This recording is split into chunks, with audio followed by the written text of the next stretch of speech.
नमस्कार, आप देख रहे हैं समाधान कब तक। एक अपडेट के साथ आप लोगों के बीच हम आए हैं। जैसा कि आप जानते हैं कि झारखंड में राजनीतिक सरगर्मी यानी समझिए कि राजनीतिक सियासत जो है पूरी तरीके से गर्म है। जब से सूबे के पूर्व मुख्यमंत्री हेमंत सोरेन जेल से बाहर आए हैं, तब से उनके कई तरह के कार्यक्रम की तस्वीरें भी आप लगातार देख रहे होंगे, उनके बयान को भी आप देख रहे होंगे। यानी झारखंड में पूरी तरीके से राजनीतिक हलचल बहुत तेज़ है। भाजपा के खेमे में कई तरह की चीज़ें चल रही हैं। भाजपा इस बार प्रयास ये कर रही है कि जो आरक्षित सीटें हैं, विशेष करके जो आदिवासी सीटें हैं, उसको कैसे साधा जाए, उस पर कैसे जो एक तरीके से इस बार के विधानसभा के चुनाव होंगे उसमें कैसे जो अपने उम्मीदवार हैं उसको उतारा जाए और कैसे जीत का जो फताका है उसे फहराया जाए। तमाम तरीके के कयास और प्रयास लगातार सभी दलों के जो नेता हैं, कार्यकर्ता हैं, वो कर रहे हैं।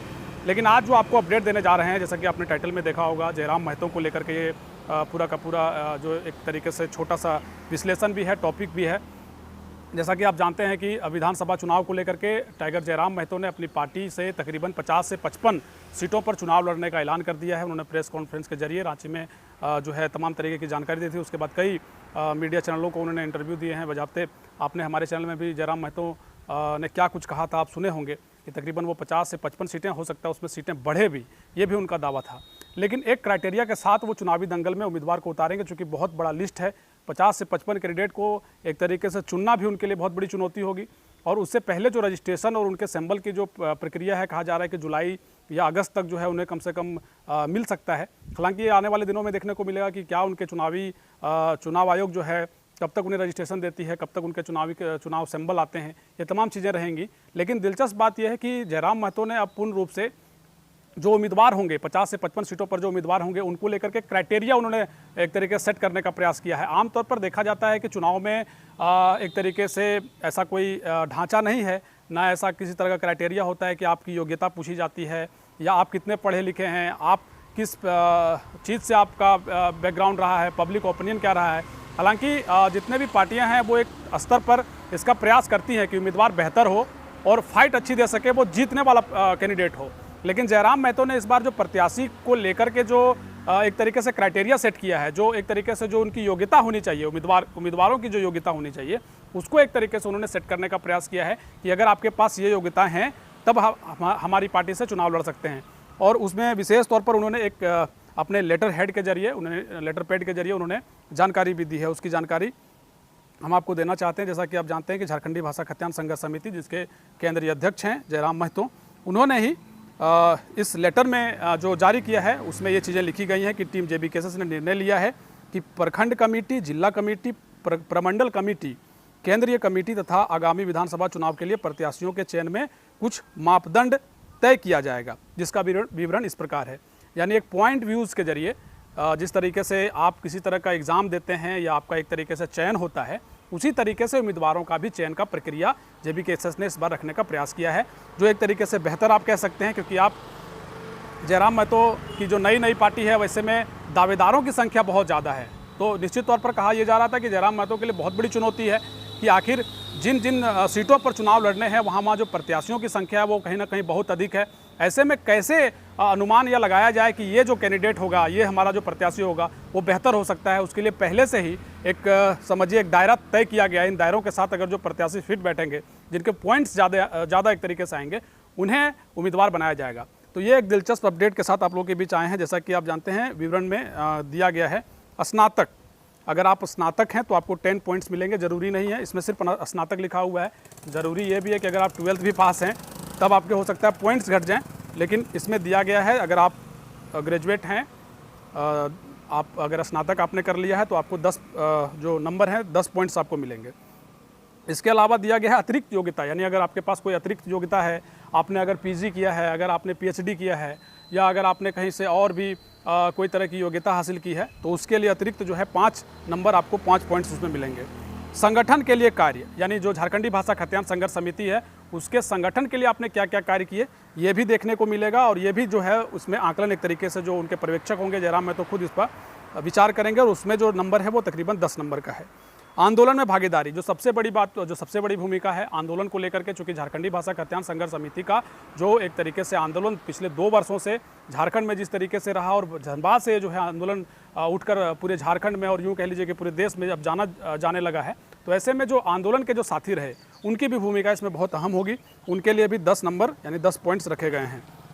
इसके अलावा आंदोलन में नेतृत्व, यानी अगर आप किसी क्षेत्र से हैं, वहाँ से अगर आप नेतृत्व करता रहे हों, इस आंदोलन के अगर नेतृत्व करता रहे हों, लोगों को समझाते रहे हों कि भाई आप हमारे क्षेत्र में जो विशेष करके जो झारखंडी भाषा खाद्यान्न संघर्ष समिति के जो मुद्दे थे, उन मुद्दों को कितना बल दिया गया, एक नेतृत्व के माध्यम से कितने लोगों को जोड़ा गया, क्या क्या किस तरीके से जो समीकरण का दायरा है या लोगों को बताने का जो एक तरीके से जो एक पूरा समीकरण होता है उसको किस तरीके से तैयार किया गया, ये भी देखा जाएगा। और इसको लेकर के भी आंदोलन के नेतृत्व का जो पॉइंट्स है वो सबसे ज़्यादा है, 15 पॉइंट्स हैं। उसके अलावा भी और भी ज़्यादा पॉइंट्स हैं, लेकिन आंदोलन के नेतृत्व को 15 पॉइंट्स में रखा गया है। इसके अलावा जनता का फीडबैक, सबसे ज़्यादा नंबर, सबसे ज़्यादा पॉइंट्स कह लीजिए कि इसी में है, वो है जनता का फीडबैक। यानी जयराम महतो इस प्रयास में भी हैं कि जो जिस क्षेत्र से, जिस विधानसभा क्षेत्र से जिनके जो प्रत्याशी चुनावी दंगल में होंगे, उनको जनता का भी फीडबैक चाहिए होगा। जनता क्या चाहती है, क्या उस कैंडिडेट को स्वीकार करती है या किसी दूसरे कैंडिडेट के साथ जाना चाहती है, इसमें सीधा तौर पर 20 पॉइंट्स दिए गए हैं। यानी जो भी जनता के फीडबैक होंगे, जिस कैंडिडेट को मैदान में उतारा जाएगा, उसके बारे में भी जनता से राय शुमारी की जाएगी। और जनता अगर सही फीडबैक देती है और बोर्ड को लगता है कि नहीं ये प्रत्याशी हमारे लिए फिट है, तो आपको 20 पॉइंट्स दिए जाएंगे। इसके अलावा संगठन का फीडबैक, यानी संगठन में जो एक तरीके से आपके कार्यकर्ता हैं, जो एक तरीके से लोकसभा के चुनाव में सक्रिय रूप से काम कर रहे थे, जो संगठन पहले से चूँकि 2 वर्षों से चल रहा है, तो उस संगठन का फीडबैक भी बोर्ड को जाना चाहिए कि भाई ये अच्छा कैंडिडेट हो सकता है, इससे आप चुनावी दंगल में उतारिए। उसको लेकर के 10 पॉइंट्स रखे गए हैं। वहीं राजनीतिक समझ व अनुभव को लेकर के भी 5 पॉइंट्स रखे गए हैं, क्योंकि ओवरऑल जो एक तरीके से समझिए कि राजनीतिक समझ भी चूँकि आपको चुनाव में होना बहुत ज़रूरी है, अनुभव भी होना ज़रूरी है।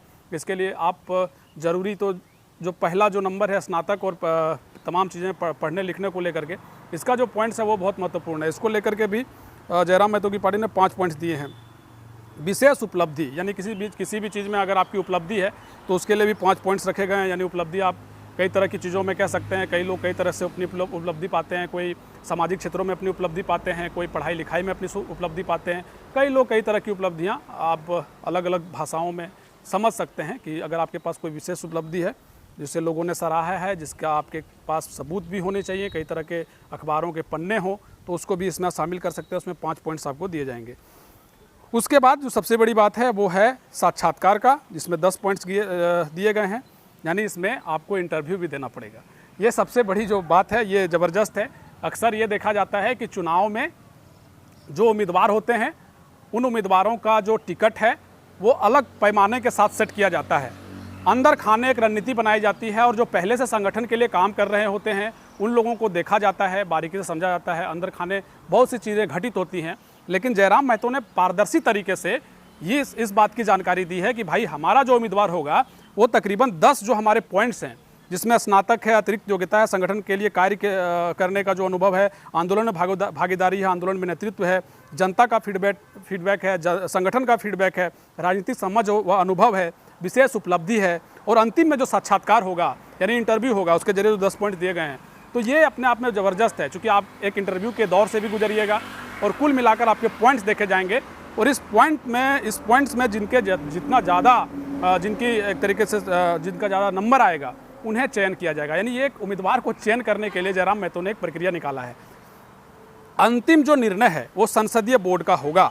यानी जो जयराम महतो के बोर्ड में जो लोग शामिल हैं, उनके कमेटी में जो लोग शामिल हैं, वो निर्णय करेंगे।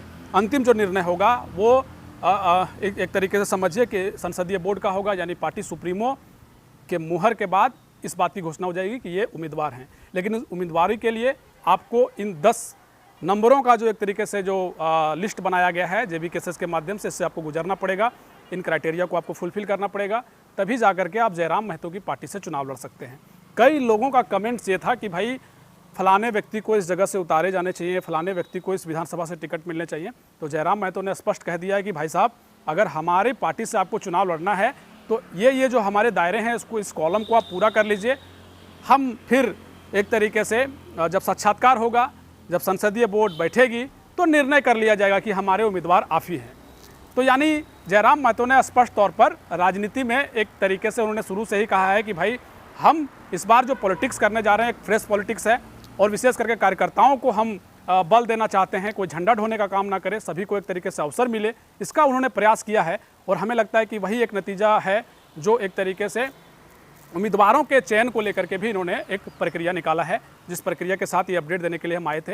हालांकि इस तरह की जो प्रक्रिया है वो कम ही देखने को मिलती है। अंदर खाने पार्टियां तय करती हैं कि कौन सा उम्मीदवार बेहतर हो सकता है, कौन सा एक तरीके से मजबूत फाइट दे सकता है, यही चीज़ें चलती हैं। चयन की अलग अलग प्रक्रियाओं के दौर में एक पारदर्शी तरीके से जयराम महतो ने इस बात की घोषणा अब कर दी है कि भाई साहब, अगर हमारी पार्टी से चुनाव लड़ना है तो हमारे जो फॉर्म है उसके साथ आपको आना पड़ेगा, तभी आप पार्टी के उम्मीदवार होंगे।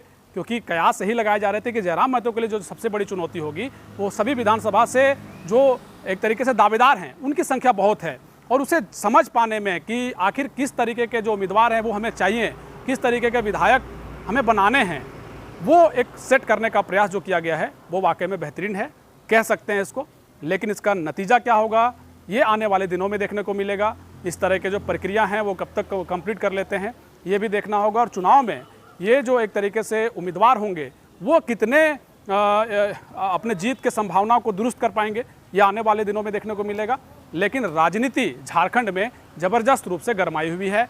तमाम दलों के नेता अपने अपने जोर की आजमाइश में हैं, और ये भी आपको अपडेट कर दें कि न सिर्फ JPKSS बल्कि भाजपा, JMM या अन्य जो पार्टियां इंडिया या एनडीए अलायंस की अगर हम बात कर लें तो सभी यही प्रयास में हैं कि भाई साहब हम जिस कैंडिडेट को मैदान में उतार रहे हैं वो कितना मजबूत है, सबका खाका तैयार हो रहा है। वहीं जयराम महतो ने भी अपना एक खाका तैयार कर लिया है कि हमारे प्रत्याशी इस तरीके से होंगे। तो चलिए इसी अपडेट के साथ आप लोगों के बीच आए थे। हम आपको खबरों के साथ जोड़े रखेंगे, तब तक देखते रहिए समाधान कब तक। बहुत शुक्रिया, बहुत धन्यवाद। जय हिंद, जोहार झारखंड।